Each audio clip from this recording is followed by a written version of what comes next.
did when I was 9, 'cause I like to pretend that I haven't lost the time.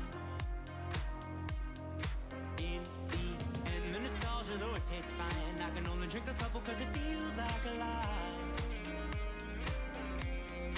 We'd play Halo and we'd lay low in our basement until the sun began to rise. We would go to school but not learn too much, 'cause it's hard to read when you've got tired eyes. Months go by, the time it flies, past the days that we drink Kool-Aid in the summertime.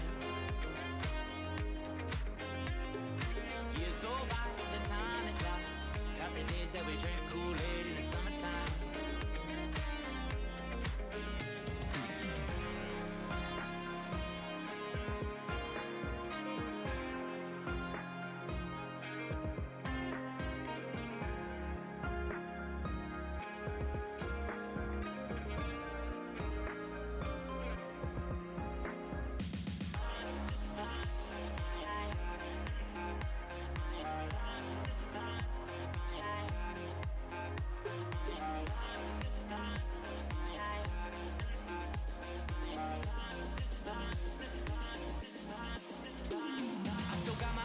They've been with me for some time, and it's nice to know that they still by my side.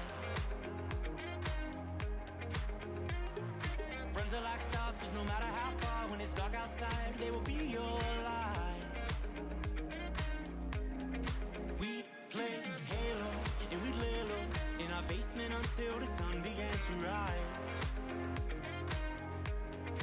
We would go to school but not learn too much, 'cause it's hard to read when you've got tired eyes. Months go by, the time it flies, past the days that we drink Kool-Aid in the summertime. Years go by, the time it flies, past the days that we drink Kool-Aid in the summertime.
Yo, I ain't here for the money, I ain't here for the fame. Though it might be nice to own a jet plane, I'ma do it all for you. Hi. Hello.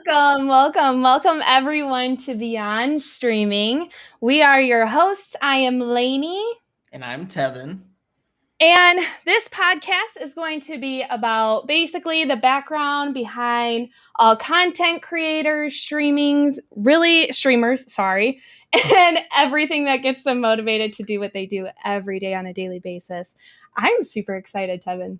Oh, you have no idea. I'm so excited for this. And I'm super excited about our first guest for episode 1. We have a very special guest. Yes, we have the owner himself of Scarada, Mr. Spencer, aka OriginalBonJovi. We are going to get him in here and get some questions at the end of the podcast, about 15 minutes in. We are going to take questions from chat. If anyone has any questions, we can get those answered for you. Let's get started. Hello. Hi. Oh, How are we all doing today? Good. How are you? fantastic. Not too bad. We're chilling here. Got my pina colada, advanced, obviously. It's a hot summer day, so just gotta cool off and have a good time with y'all. Yeah, something like that. The beach of Lake Erie in Ohio, right? Not to dox myself. But. That's all right. All right. So, Spencer, you run Scarada. You are the man behind it all. How did you come about like coming up with Scarada?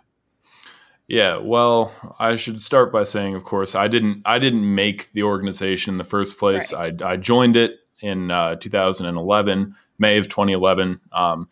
We started out more or less as a clan, your classic, just bunch of people who play together and stuff on Star Wars Republic Commando.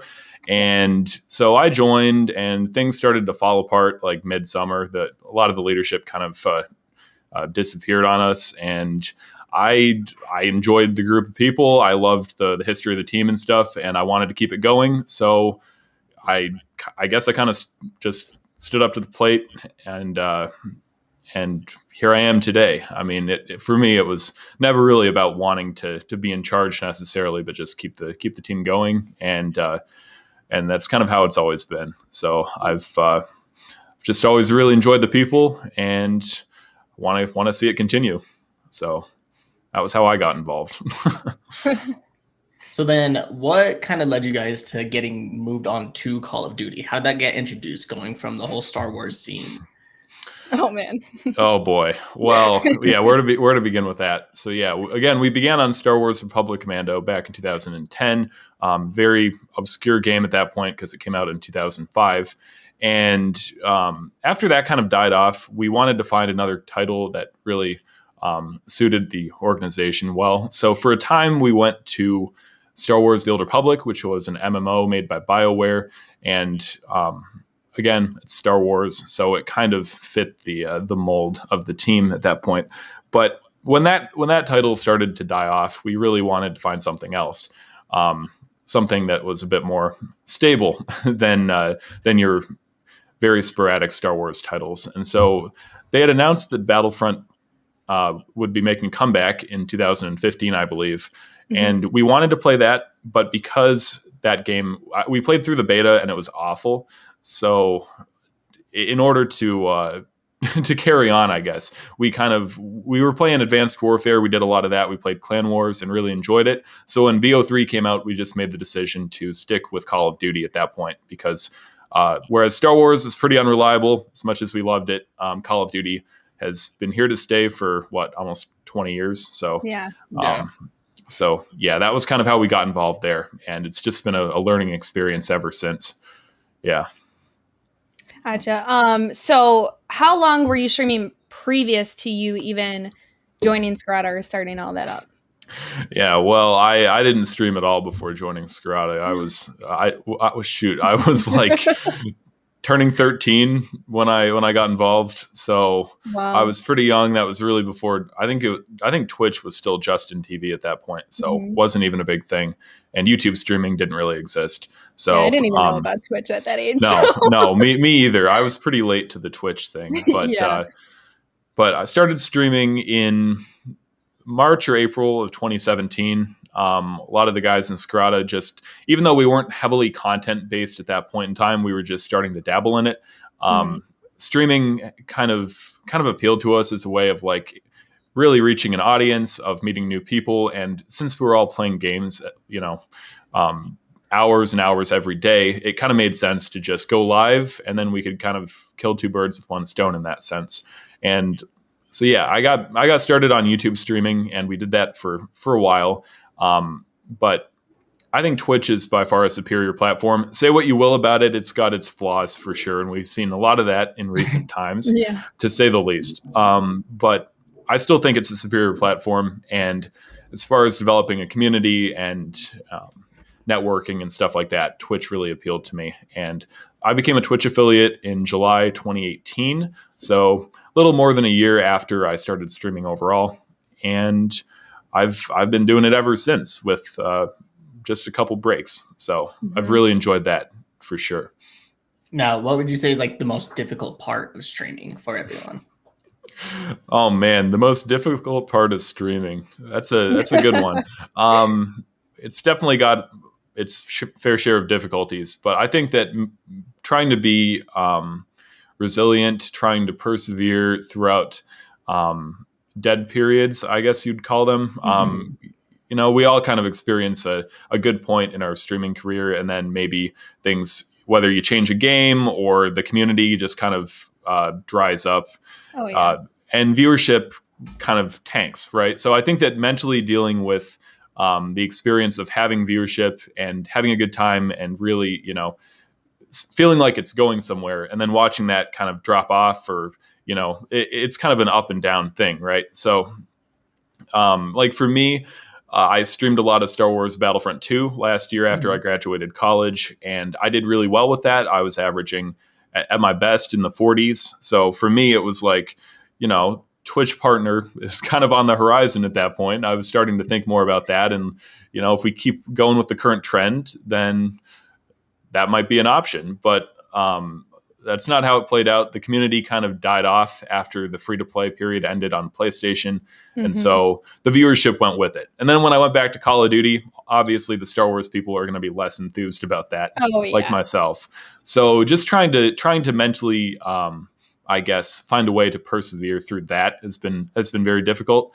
And we can all kind of relate to that to one degree or another, I think. Just especially like, obviously, if you don't have that experience of like seeing the growth and knowing what that's like, then you almost don't really know what you're missing, which is a whole different thing. But to be able to get a taste of that and then just like have to deal with, where do I go from here after a little dip? I think that's definitely the most difficult part. Because a lot of people just end up quit streaming when that happens to them. They don't know how to handle it and deal with it, so they just end it there. Right, and not to name names, but just recently there was a Twitch partner actually who I had been somewhat. I had known him through the Battlefront community, but he made a big point of grinding for partner, and he got it, and then he switched to a different game, and dropped like 30 average viewers, and then he quit on Twitch. Yeah. So, and I'm not trying to be judgmental or anything. Like, I totally understand. Having been in kind of a similar position, like I know what that's like, but being able to tough it out and move forward from there, I think is really just a big thing. But of course, that's like after you get your foot in the door and you actually establish the stream, because getting from zero viewers to 3 for affiliate, getting to that point for getting to that point. Because the discoverability on Twitch is so bad when you're at the very bottom of the directory. I mean, it's just... Oh, no, I'm there too, bro. Don't worry. But I mean, it's a very difficult thing, and Twitch has tried to address that in various ways. But especially now that there's after the pandemic, there's just millions and millions more people on Twitch. So I think the discoverability is even more difficult these days compared to 2018 when I started. Yeah. Because I think it's hard. Spencer and Scarada actually discovered me during the pandemic, actually. He called me a COVID streamer. He goes, "Oh, you're a COVID streamer." And I was like, yeah, whatever that means. But he definitely made it clear. He's like, we were looking for someone to raid. He's like, and we just went to the bottom of the directory. We just scrolled, and I was like, thanks. I was like, well, Matthew, you guys found me. But it's like a 50-50. How do you take that? So definitely part of like the difficulties of streaming, what people don't usually get, because like especially when they talk about like finances that get involved with it, right? Like, oh, you get paid to play video games, and they're like, I should just start doing it. And I tell them, I'm like, anyone can do it. Like, I encourage it. I'm like, go ahead and try it out, do it. Yeah, but it's not meant for everyone. Yeah, like how we were talking about like those dry periods and stuff like that. Like when you get in those dips and having to push through, especially going from your base of 40 viewers or anything like that, and going to Call of Duty where like the demographic is much larger and everything like that, and you're gonna drop down to the directory, and having to push through those, like that's one of the biggest like differences in people. Like that's the skill gap, pretty much, as most people would say, is having to push through that, and people just don't realize that. Yeah, for sure. And that's kind of like whenever we've been live on the team channel, and even back in my Battlefront days and stuff, I've always tried to seek out people, not like, and I want to be really clear, it's not like a pity thing, like, oh, these poor people, like they don't have any viewers, we got to go help. Like that's not exactly the point. But like I said, the discoverability is really difficult. So if we're able to meet new people, bring in a different community into their chat and kind of get them gassed up a bit, give them the head start that a lot of us needed when we were in their shoes. Absolutely.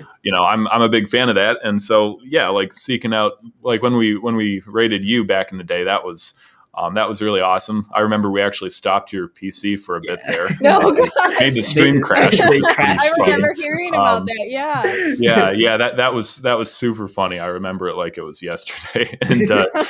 And yeah, he had all old overlays and stuff, and it was all freezing up. Everything. It was really, really funny. Oh gosh.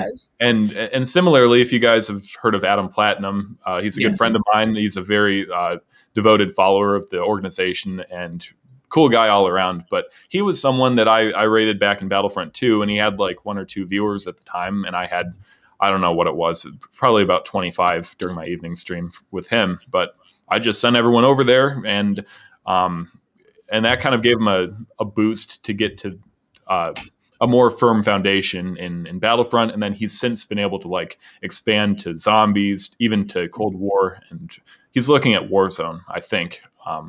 But he's done really well. He's been touching those partner numbers as well. So, to be able to do that for people to help them out when they're at the bottom of the directory and give them a chance to like really show what they're made of to the community, I think is something really cool. And if we're able to do that with our platform more often, then I say, job well done on our part, because that's kind of what we're all about here. That's why I always say, just help out the next guy. You got to help out other smaller streamers. Look out for each other, because you go through that grind. You know what it takes to even get to affiliate, even get 3 views. It's hard to get up there.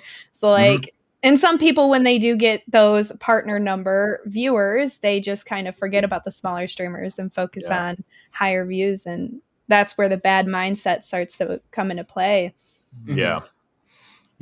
And definitely like keeping your motivations pure with all of this, I think is really key as well, because if people are going into this looking for a really enriching career in the financial sense, you better rethink what you're doing, because it's not like that for the vast majority of us, and it probably won't be for the vast majority of the community. So like, I do it, of course, because I love it. That's kind of what's kept me coming back to Twitch, even when I'm playing a game that I might not necessarily be super thrilled about, like Cold War, to be able to have a community that I enjoy talking to, that I enjoy entertaining. I find that a lot more fulfilling than any payout or anything like that. And I think that, again, if you're in it for the money, you might as well just go get like a quote unquote real job, because it's going to be a lot more reliable and sustainable, I think. So yeah, definitely a struggle there. And you see a lot of people in the community that take a turn that way, which is unfortunate. But yeah. Yeah, I've had a couple people. Oh, sorry, Tevin. No, sorry. No, go ahead. I've had a couple people come to me and they're like, I started streaming and I know you get paid to play these games. So how come I'm not at those numbers, or I'm not getting this stuff? And I'm like, you got to understand, before you even make that Twitch account, you got to understand like what comes with it. There's a grind behind it. Like, it took me a year and a half just to hit affiliate. Like, it takes time. And then even when you hit affiliate, just because you hit affiliate, it doesn't mean Twitch is giving you a paycheck. Plus you got subs that you get, and you don't even get that paycheck till you make a certain limit. So it's like, you really got to understand it's a process. It's a grind. It's just like a normal job. If you're waiting to get that raise, it's going to take time. Yeah, for and sure. Especially like right now, like how the title of our podcast is Beyond Streaming, especially with now, you have to go beyond streaming. You have to go to other social platforms and everything else. And us working with YouTube, now TikTok, and literally everything else. And people don't understand all the extra work that goes on behind just hitting live and streaming for your 2 to 4 hours per se. Yeah, for sure. And you see a lot of people, and I think probably the vast majority of people on Twitch, who it is just kind of a matter of like pressing that live button, and then you sit there, you play your games, you end the stream, and then you do it all again tomorrow. And that may have worked some time ago for some people, but now between the Twitch discoverability issues and then just the multitude of like other resources like TikTok, all these platforms that have kind of popped up, YouTube as well. YouTube's been around, but I just think that really trying to cover all the bases has been, it's really just kind of changed the nature of the game here. I mean, you really have to be, whether you're using clips that you record off stream or pulling stuff from your VODs, you have to be uploading on TikTok. You have to be uploading on YouTube, even Twitter and Instagram, which I'm pretty guilty of not being on top of the whole Instagram thing. But you really just have to make that effort, and you have to go beyond streaming, right? And it is very difficult to get people to cross over from one platform to another. Like, like Jay Khan, for example, not to name drop, but he's got like 150,000 on TikTok, and he doesn't have that many on Twitter. So how do you get his Warzone fans on TikTok to come over to Twitter or YouTube or something like that? I think that's kind of the new challenge for a lot of people, just trying to mutually like enrich all your platforms. Be versatile. Yeah, exactly. Can't stick to just one platform, because that one platform isn't going to get you very far. It'll get you some. It'll get you there slowly, but not where you want to be. Yeah, and I think that networking is another big factor that people often they're either ignorant of, or they're very uneasy about like how to go about networking on Twitch or off Twitch. But like the raid feature on Twitch has been that was something that I certainly looked at when I switched over from YouTube. Like, you know, there's a whole other way to build a community there when you can bring your people into someone else's chat and vice versa, you know. And so I've never quite understood why some people will not raid at the end of their stream. I understand like if the viewers are really, you know, not there, or the vibes are down and you just kind of want to call it. But there are also some people out there who never raid, like ever, as a practice. And I don't know if that's like you don't want to send your people over like risking them, you know, jumping ship, losing them. Like, I don't want my viewers to become a regular in your stream and then stop watching me. But I think that kind of betrays an insecurity that might need to be addressed, because in my view, I mean, that's just the best community building there is on Twitch. Absolutely. I've always said to my chat too, like, nothing against actually streaming and having people there, but for me, like, ending the stream and getting a good raid party going and hyping someone else up has been like almost my favorite experience on Twitch. I always really enjoy it. So so I think that being able to network in that way, and whether it's raiding people and just getting to know them or playing with them or whatever, you know, you can't treat it like it's just a one-man show all the time, even though you're the one in front of, or woman, even though you're the one in front of the camera, right? Like, there's definitely a lot more that goes into it. So whether it be networking or other platforms or whatever, you really have to think outside the Twitch box a lot of the time. Yeah, I will say I was guilty of that with social networking. Like, I was really only on Twitch. I was just hitting live, streaming, doing my thing. I wasn't posting on Twitter, nothing else. And then as soon as I didn't even have a Twitter at that time. And then I made a Twitter. As soon as I started doing that, I started to get small income of viewers. And I was like, okay, I like this. And then I started posting on my personal Facebook, and I had friends from my hometown were coming in, and they're like, oh, this is so cool. And I'm like, oh my gosh, I need to do this more often. Right. No, absolutely. Cause like, my biggest problem, like when growing up, like in school and everything, was like reaching out to people, like, because like that's part of like putting my pride to the side and be like, fuck, I actually need help. Like, I'm stuck. Yeah. And so, and streaming has been one of the best things for that, because you have to self-promote. You have to put your name out there. You have to put it on everything. You have to put it on just self-promo. But you have to put your name out there in any form that you can, whether it's on your own personal social media or anything else like that. And you never know who's going to come in. There's people who come in and I'm like, I haven't talked to you in like 6 years. What are you doing here? And they're like, oh no, like I just want to check it out. And then they become regulars. And that's just one of the biggest things, is having to be able to put your pride aside and having to put yourself out there. And I'll say there is a complete difference between promoting yourself on social media and all this stuff than going into another person's stream and talking about your channel in their stream. Yes, I've seen that so much where people are like, oh, well, I'm going to be streaming at this such and such time, which I hate. Like when people like I'm pretty sure Tevin did this to me, and I told him, don't ask me about my stream because we're in your stream. And he was like, well, I'm asking you, so it's okay. And I was like, I don't like promoting myself like that at all.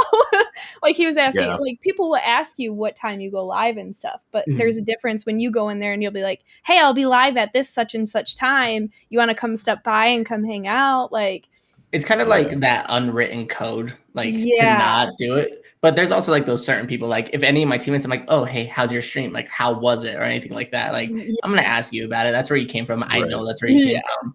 Everyone who's here mostly knows you. They're going to ask you, hey, how was it? So, but it is just one of those things that, like, my favorite is like when people go into a stream, like they're talking like, all right, well, I got to go stream now. Okay, bye. And you're like, okay. All right. Yeah. Self-promotion is, without opening up that whole can of worms with people in Twitch chats and stuff, like I'm live, come watch me and raid me or whatever. Like that stuff is just ridiculous. But I also get kind of uncomfortable when I'm asked to like talk about my stream in somebody else's chat. Like I have a friend who I raided back in January or so, and kind of like Adam, he also has kind of done really well for himself on Twitch since then, which is awesome to see. But every time I go in his chat, every time without fail, he says, "Oh, what's up, Jovi? You going live tonight, or you streaming tomorrow, or what?" Like, and he'll just immediately ask me about that. And even though, like, I know that, well, obviously, if he wasn't okay with it, he wouldn't ask. Right, but at the same time, it's like, this is your stream, and like, this is your time to shine. I don't want this to become like all about OBJ, right? I'm here to watch you. I want your viewers to watch you and not like go watch my VODs or something like that. That's not really what it's about. So I definitely think that that's kind of a tricky business, not to be confused with actually self-promoting on, in other people's chats, which it's when it's unannounced, it's self-promoting in someone's chat. But when someone's asking you, like the streamer's asking you, how was your stream, or when are you next live? That's when it's like, as long as they open up that door.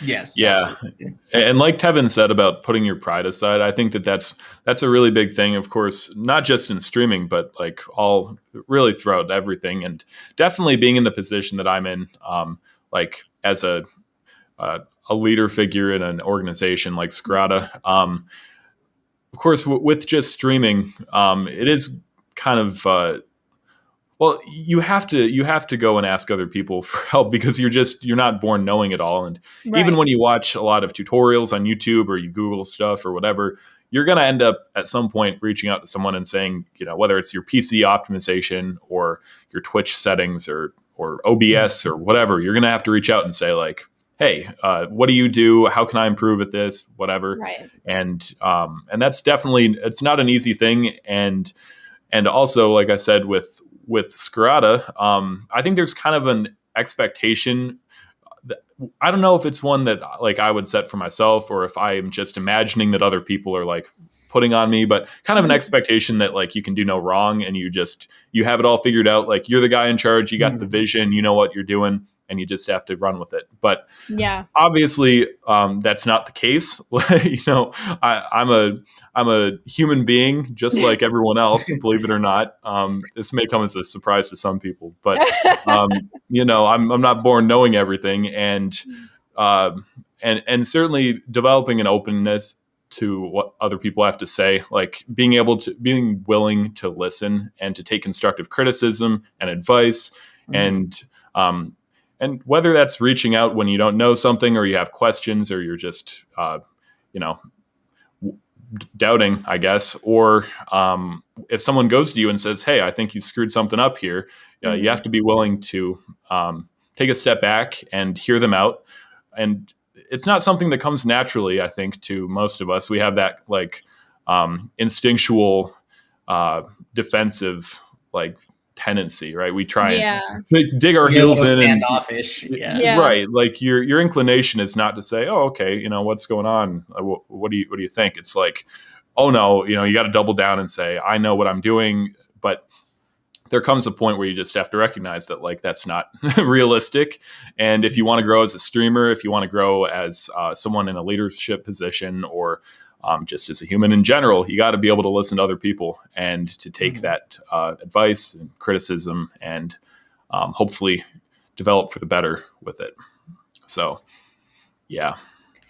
Now, how do you balance running Scarada on top of working and holding up your own stream? I don't. Long story short, no. It's a very delicate balance for sure. Yeah. As some of you probably know, if you've been around for a while, after I graduated from college last year with COVID and stuff and moving to a different state, different city, I'm not really knowing anyone and just trying to I've been wanting to do Scarada full time really ever since I've been a part of it. I've always just kind of had that in mind. And so I had the opportunity with all these crazy circumstances in 2020 and I did that. So I didn't have to go into work every day. All I really did was focus on streaming and, Scarada stuff. So that was really a much easier. It wasn't easy, but it was easier than also incorporating an actual job. So for me, I had, if I may say so myself, really good discipline at the very beginning of it. Like I had a routine 7 days a week. I'd get up, I'd do some reading, the good philosophy student that I am. I'd read in the morning, then I'd go live about 12. I'd stream till 5. A little bit after that, we'd start up the Scarada Twitch channel and we'd stream on that.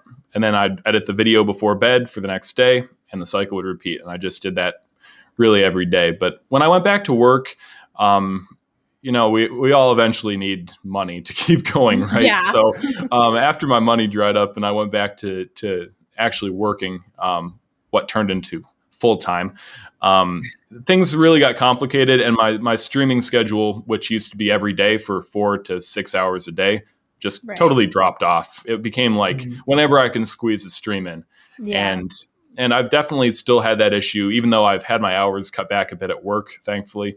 But not having a regular schedule has been kind of difficult for me just because you miss a day or whatever. And then it's kind of like the next day comes up and you say, oh, well, I'm chalked anyway or whatever. So you just got to have a bit of discipline and say, like last night I went live at 12 a.m., 12:30 or so. And I could have just sat in bed or whatever and forgotten about it. But I said, I don't care if anyone comes through or not. I'd prefer they watch, but I'm just going to go live and what happens, happens. And so just trying to fit in a stream whenever you can, I think is really better than not streaming at all. And some people have a very all or nothing approach. And I'm inclined to that myself. Like if I can't commit myself 100%, might as well not do it. But realistically, we can't always commit ourselves 100% to everything. We just have to try and balance as best we can. And so really just trying to manage my time well and not spend too much time on YouTube and TikTok or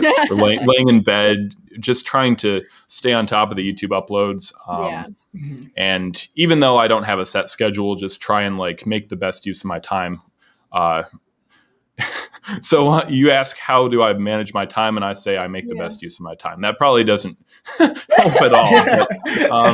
But you just got to play it by ear, at least in my current situation. And it is difficult when push comes to shove and I don't have time. It's always my personal Twitch that definitely takes the hit. There was a time when I really didn't stream for about a month and a half, probably at the beginning of the summer. And it was just because I was working so much and there was so much going on with Scarada. But Scarada is my priority as the content director of the team. I'm focused on that. And if it means I don't stream for a little bit or I don't upload to my personal channel, so be it. But whenever I can, I do my best to try to do my own thing as well. So now, is there any certain milestone or anything like that where you would love to see Scarada at some point? Well, like I said in our year in review video last year, 10,000 has always been our quote unquote short-term goal, which is really, it's been our short-term goal since 2017. So make of that what you will. But I do still kind of view that as a short-term goal in the sense that we're not going to, it's not time to like pack up shop after we hit 10K. Obviously, that's going to be like that'll be more or less the beginning. Okay, even we though hit 10K, we're out of here. Bye, guys. Even though we're on like our 605th day of uploading in a row, like hitting 10K will be kind of a starting point for a new chapter, right. I think. Mm-hmm. So, getting to that 10,000 milestone would be really awesome. I definitely want to see that through 100%, and then getting to the 100,000 subscriber milestone on YouTube would also be awesome, just to be able to, I guess, frame the plaque and look at that every time I, feel tired and don't want to edit a video or something, to be able to say like, look at what this organization did. Right. And like that would be cool. Even then, as a team, to me, I'd be even more impressed because it's a team channel. So it's getting so many different personalities involved, because compared to having like your own personal channel, people know what to expect. People know like what gameplay is going to be coming and stuff like that. But as an organization, there's so much different gameplay. There's so many different personalities and different like mannerisms in everyone. Yeah. And to be able to get that channel to 10,000 to me is even more impressive than just having a personal channel do it. Yeah.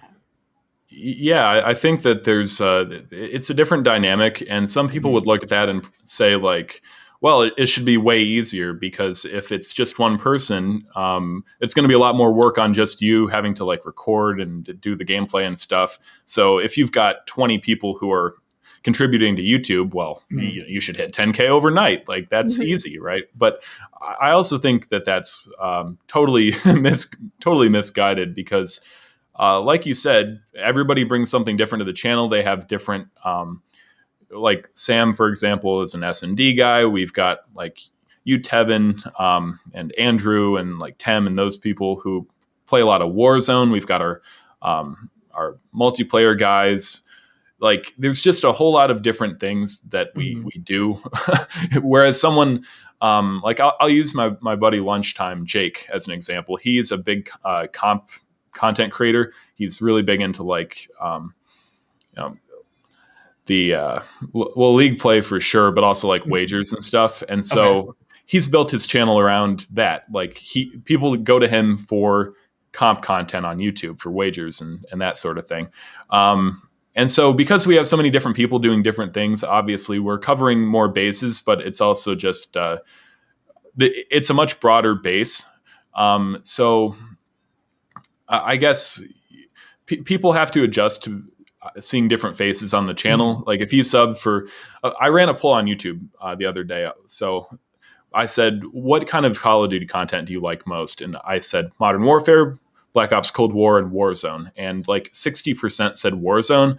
And then the rest, it was then Cold War and a little bit of Modern Warfare. So if people are subbing for Warzone and then they see Cold War and League play Cold War and all this other stuff, it's going to be different than if you're just doing Warzone every day. So I think that taking everybody's strengths and trying to make that all work into like one coherent whole, I guess, in a way that resonates with the audience, I think that is really it's a challenge, but it's also like I find it really cool. I love it. I'm totally down for a challenge, and bringing all the different people to the channel and doing different things has been really cool. So I think that definitely hitting those milestones with all of that is really impressive. And I would feel much more happy hitting 100K with that than just say my personal channel, simply because like it's a team effort. A lot of work goes into it from a lot of different folks, and it's a shared achievement. So we got a lot to celebrate when that time comes. But absolutely. Yeah. Now, was there ever a time during while you've been the owner of Scarada, as if you're not anymore, during this time, has there ever been a moment where you thought that you couldn't do it anymore and you were just kind of give ownership over to someone else? Well, I was actually thinking about that the other day, somewhat anticipating the question. Oh, God. News to us. Yeah, no, I'm 2 steps ahead of you there. But the answer is yes. very early on, because like I said, when I took over, for me, it wasn't like I didn't really want to own a clan or a team or whatever you wanted to call it back then. Right. Some people just get really thrilled by the idea of like being the boss, and I'm not. I'm even though I'm sure some people would see me as somewhat authoritarian. I really am much more of a team player than like a boss kind of guy. So for me, it was never really about that. And it was just more about keeping the team going. And if that required me to step up to this position, then fine. And so about a year after I took over, I actually did hand over ownership to a guy named Ray, who I thought would do a good job. But he didn't. And because I still happened to own like all of the assets of the team, even though he was the owner, supposedly, I may or may not have just given him the boot and taken over again. But you know, I'm sure there are people out there who would do a better job than me. And, you know, if that time ever came, then if that was in the best interest of the team, then by all means. But right now, I feel like I'm still in a position where I can kind of dedicate enough time. Spencer. And thank you.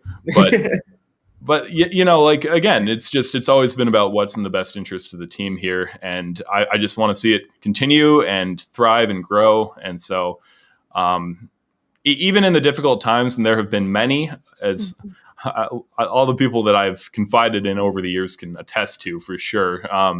You know, I definitely don't have it all figured out, and I have my doubts. I've got my weaknesses, but I've also just got like so much love for the team and the people in it that even when those difficulties arise, it's like, you know, you just got to try not to take it too personally, because most often it isn't.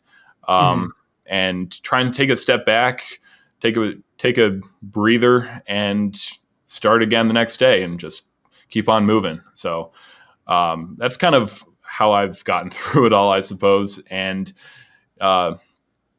so for me, yeah, the thought of like not being in charge was never about like, oh, this is just too much work, but more or less like, you know, I just want to see it continue. And, you know, it just shows you're willing to do anything in order to see this team succeed. Yeah.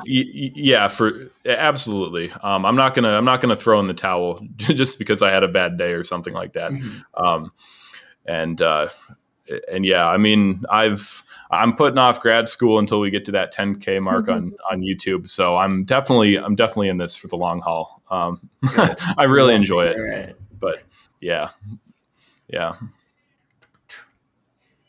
Well, that's about it that we have for you. Tevin, did you have any more questions before I cut you off? No. Okay.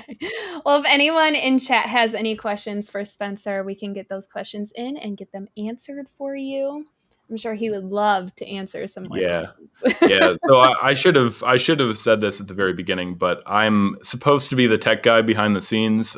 Yes. So for the future, I'll kind of be the producer that you guys don't see. But here, I'm going to try to pull up the chat messages. I'll do my best. Okay, we'll take this one from Lightning, who's also been in the team since 2012. I might add. But is it anxious? Okay, so I'll read it. What's your best advice for someone who wants to get back into streaming but is anxious? Asking for a friend.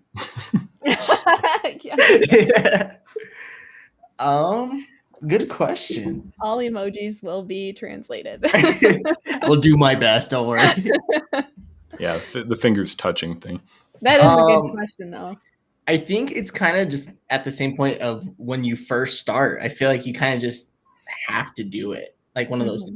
I know your numbers probably will not be the same depending on whatever the gap of time is between your last stream and now. But I say you kind of just have to do it. Just do it, play your game, and just have fun with it. That's about it. The loyal ones who were there and who were there for you from the very first start, they're going to be back. That's about it. So don't worry about building immediately. Just worry about getting that foundation in. Yeah. That's how I would approach it, honestly. Yeah. Yeah, it's all about that motivation behind streaming. You gotta kind of kick yourself in the butt to get back into it. And yeah, I think kind of like what I said about how I just kind of went live at midnight last night and said to hell with it. I think that just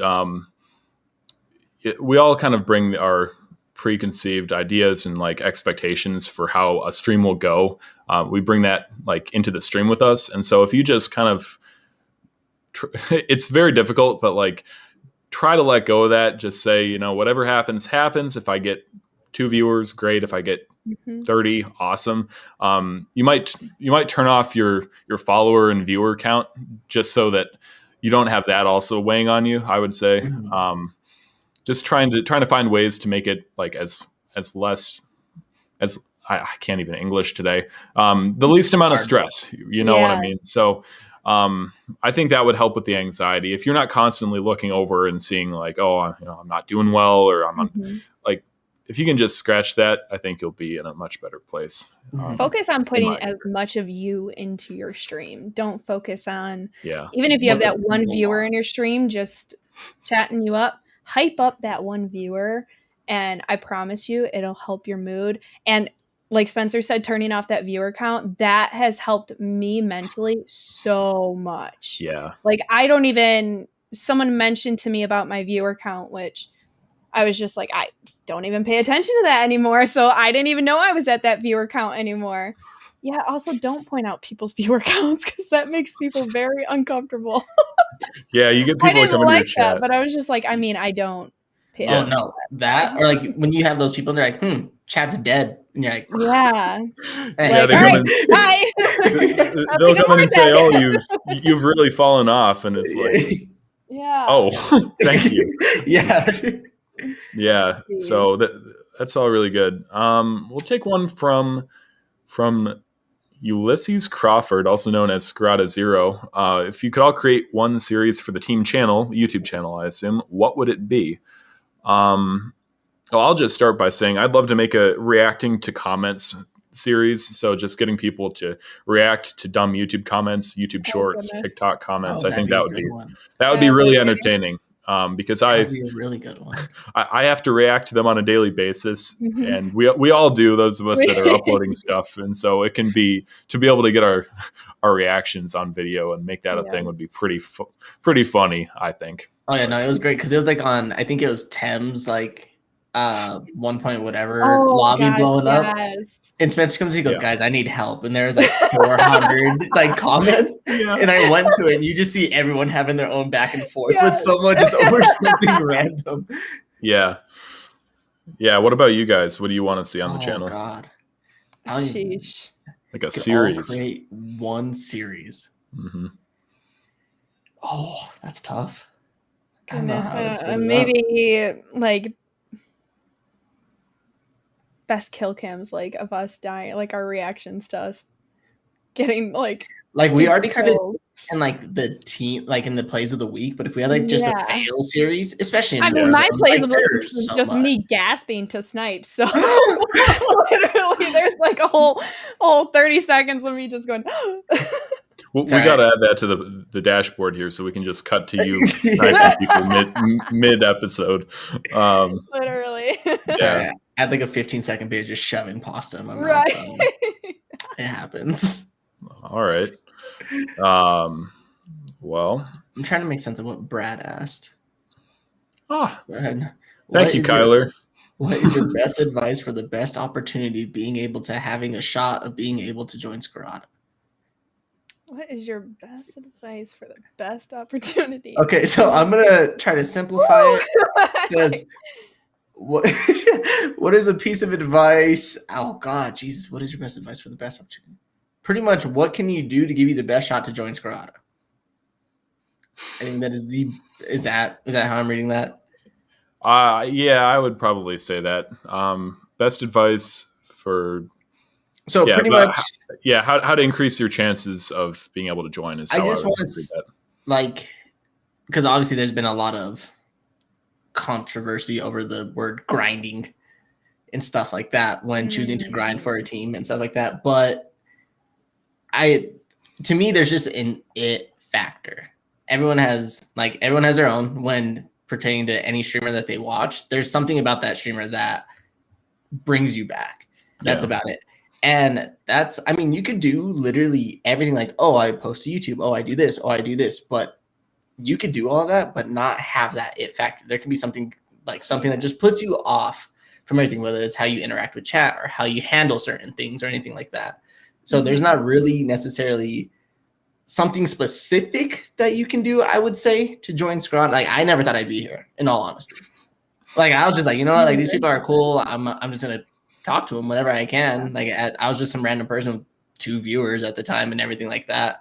But for me, it was just like, they say, like, it was Ulysses who was like, it was a heartwarming experience when we rated you, like, just because it was like, I was very just engaged immediately. Spencer didn't like me because I said M&M McFlurries over Oreo McFlurries. Oh, yeah.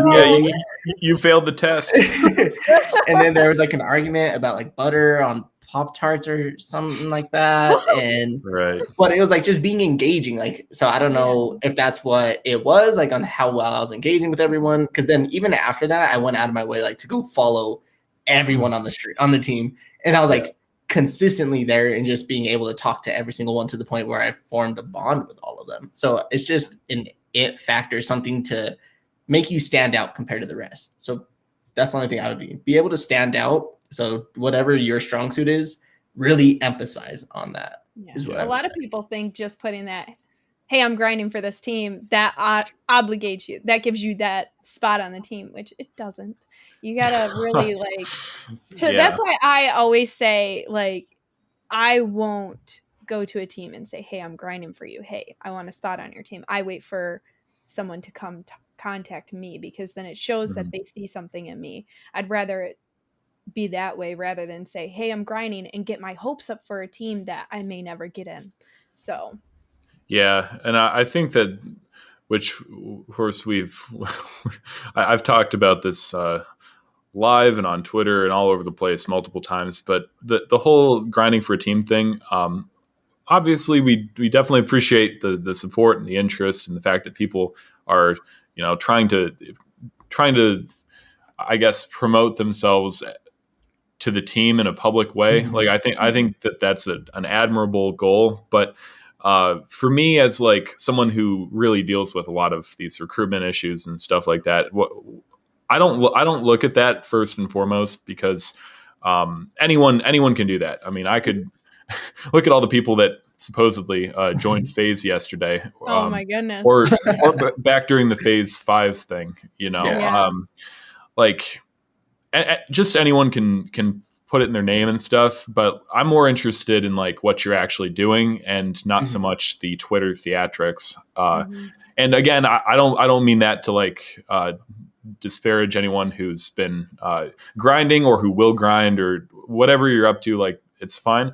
But as someone who's like always looking for new potential members to the team, I look for what people are like. What are you doing? What are you doing that's unique? What are you going to bring to the table?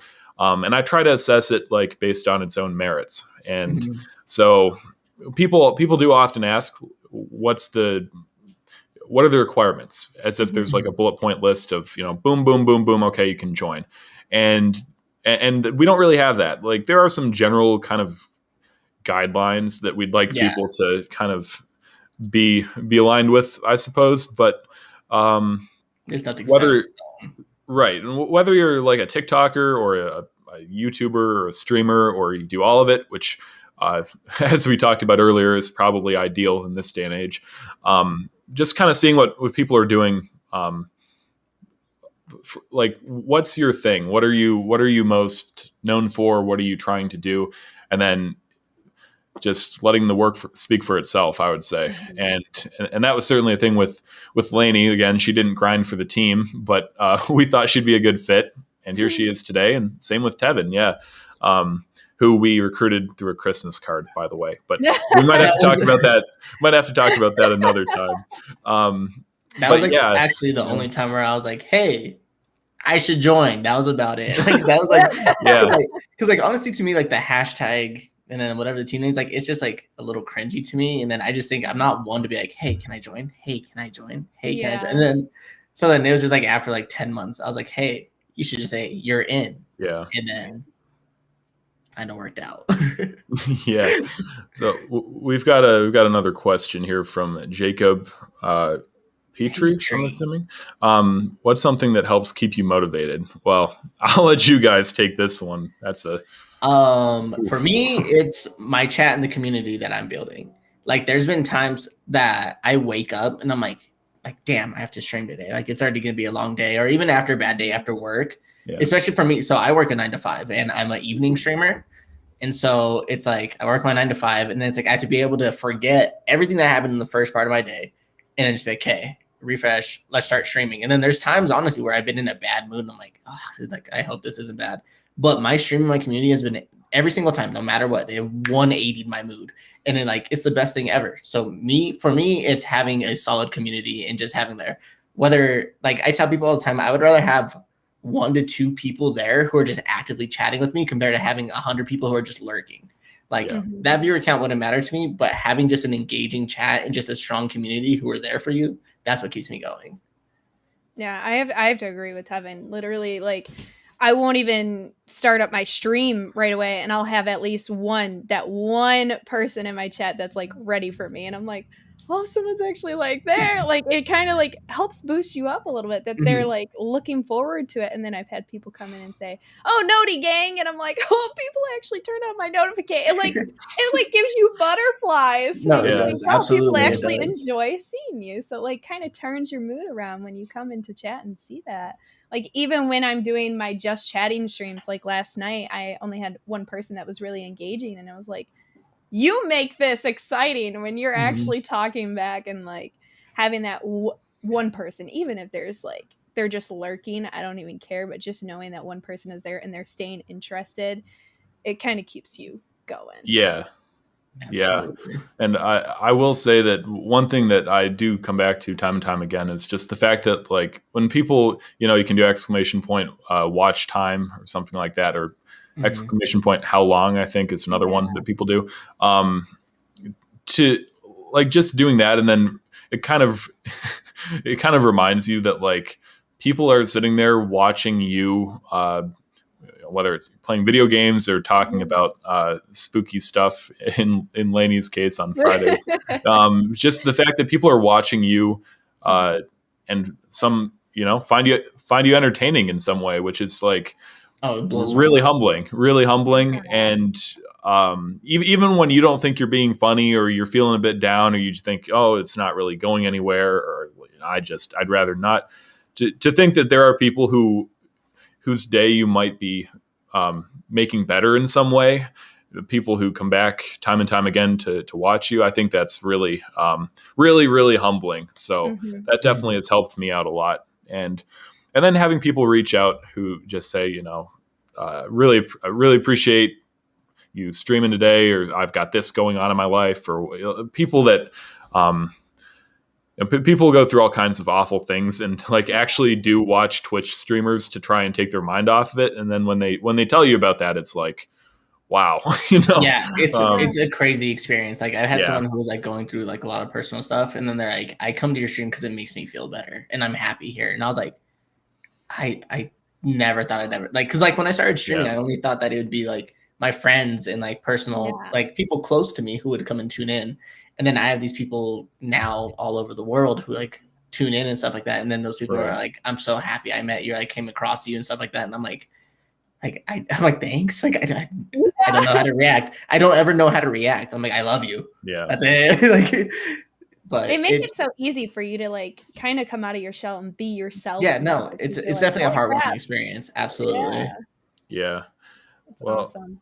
I think we'll take a couple more here. I'm not going to count this one, but we've got Mr. Borcampy's here. Can I join Scarada? Dude, the ball's in your court. So that's all I have to say about that.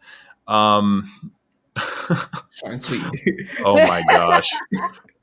Oh my gosh. Do you think that Skirata Minecraft server would be a good thing / or do you think it would make a mini series?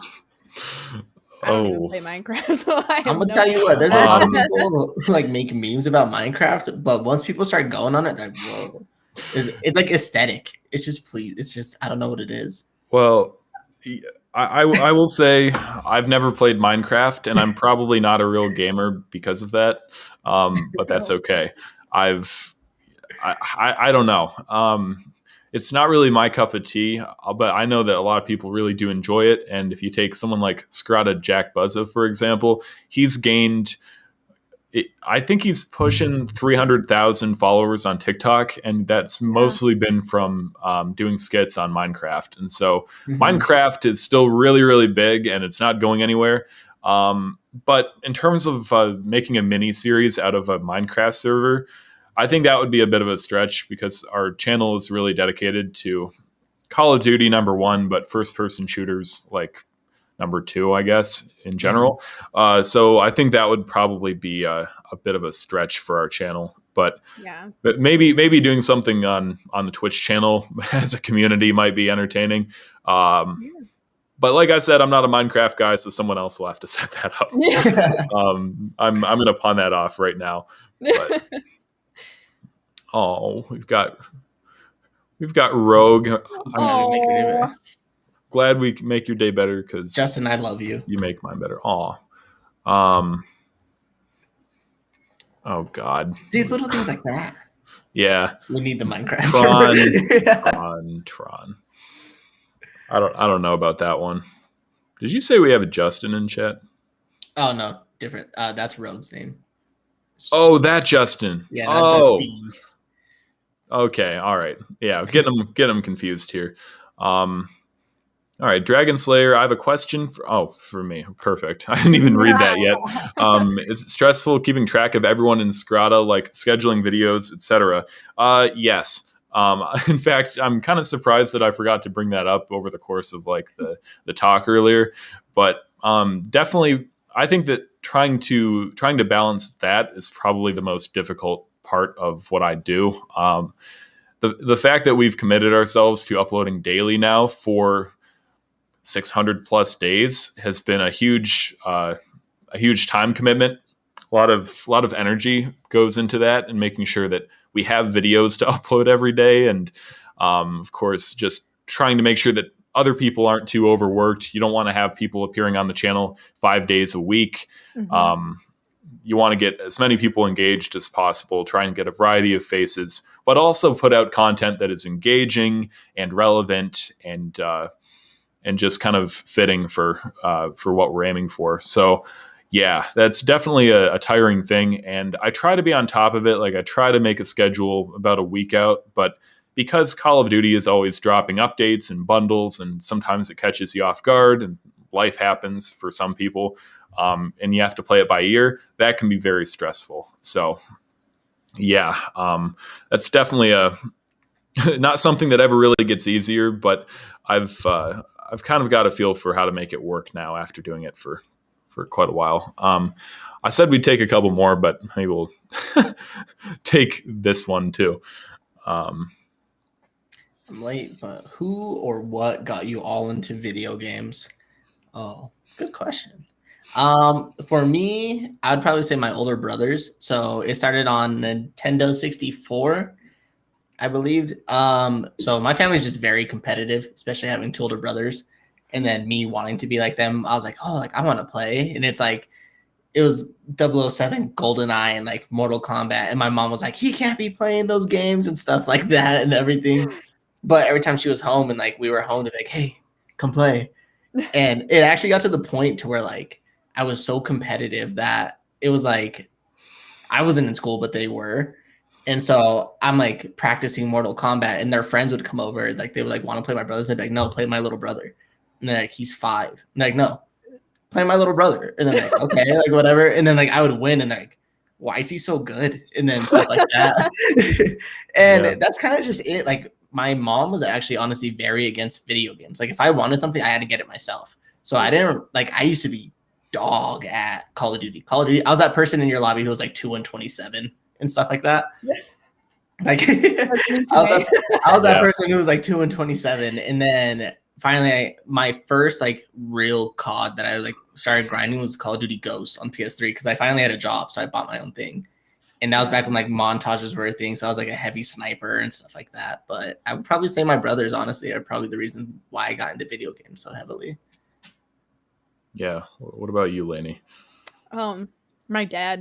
My dad, he always wanted a son. And when he got 2 girls, he was like, I'm going to turn one of them into a gamer. It's going to happen. And my sister, she was the tomboy, but I was the one that picked up on the video games. And I remember my dad getting, not me, but got us a PlayStation 1. And he got me my first, like, I think it was a game called Mercenaries or something. And I was addicted. Like every day after school, he's like, just as long as you do your homework, then you can go play the games. He's like, I got you. And that was always the ongoing joke in the family, was like, Lainie's the son that I never had. Oh, wow. Well, for me, I don't know. It's hard to say what exactly got me into games, but my parents both had Game Boys that they played with on like business trips and stuff back a long time ago, back when those were a thing. And so like every now and then I'd get to play a Game Boy game, and that was like a big treat. But then I'd go over to friends' houses, and like one of my best friends in elementary and middle school had a GameCube. And so I'd play like Super Smash and stuff like that, and I loved it. I really, really enjoyed Super Smash. I think Melee was the one on GameCube.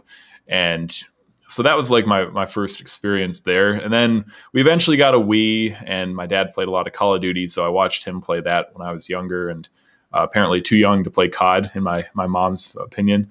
But eventually really got into multiplayer gaming through the 2005 Star Wars Battlefront 2. Even though it was pretty old by the time I got on it, I played that quite a lot, and the rest is history. I won't say I've been an addict, but I've never given it up since then. So, so yeah. And I do have to give a shout out here to Rito Soto. He was one of my assistant managers when I started at Domino's years ago. Oh, wow. So appreciate you for coming by, Rito. Hope you're doing well out there.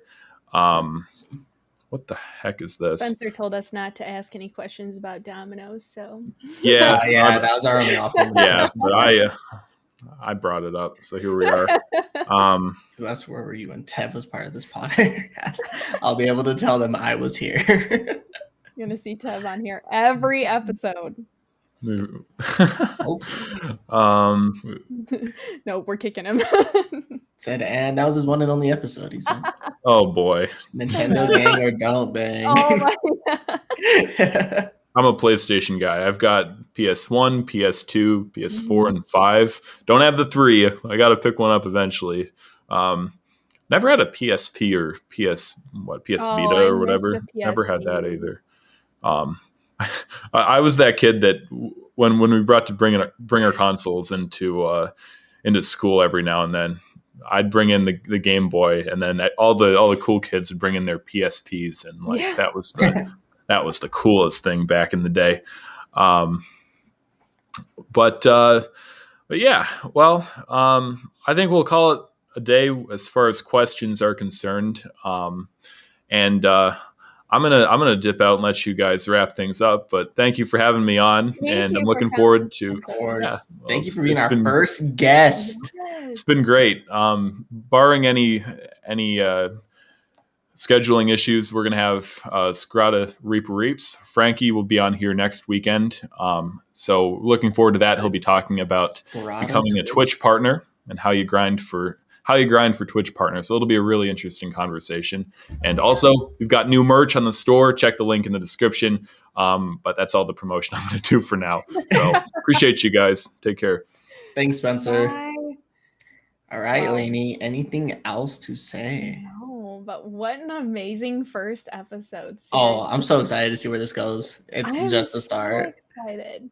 I'm so glad. Like I was so nervous at the beginning of this, and now like I'm ready for the next episode. Like I wish Frankie could come on tomorrow, because like one of those things where you don't want to end. You're like, all right, we're going. Yeah. Like, I don't want this to end. It's so amazing. The hardest part was not reacting or reading comments. Like it's just it's one of those second nature things. Like I'm like go to address someone. I'm like, oh, I'm not supposed to do that. I'm so used to like streaming and just like instantly, oh, there's a chat. Gotta answer chat. Yeah, no, absolutely. I know exactly I'm like, what you nope, mean. chat doesn't exist today. Mm-hmm. Yes. But thank you so much, everyone who came out. I appreciate you guys. I'm sure Tevin does too. I won't speak absolutely. Absolutely. We are so excited to see where this podcast goes. I am like dying over here, ready for the next episode. So I hope you guys have a great night. Please do go check out the merch. The merch is amazing. Also, all of our Twitch links are going to be in the description. So please do go check out Spencer, go check out Tevin, go check out me if you want to. I'm not going to make you, but thank you. It's been an amazing episode. And if you guys are just visiting for the first time, please subscribe to the Skirata Gaming YouTube channel and turn on those noties so you can be here next week. Yes. For the next episode. We gotta hit that 10K. Yep. Road to 10K. Oh, yeah. Everyone have a great night. We will see you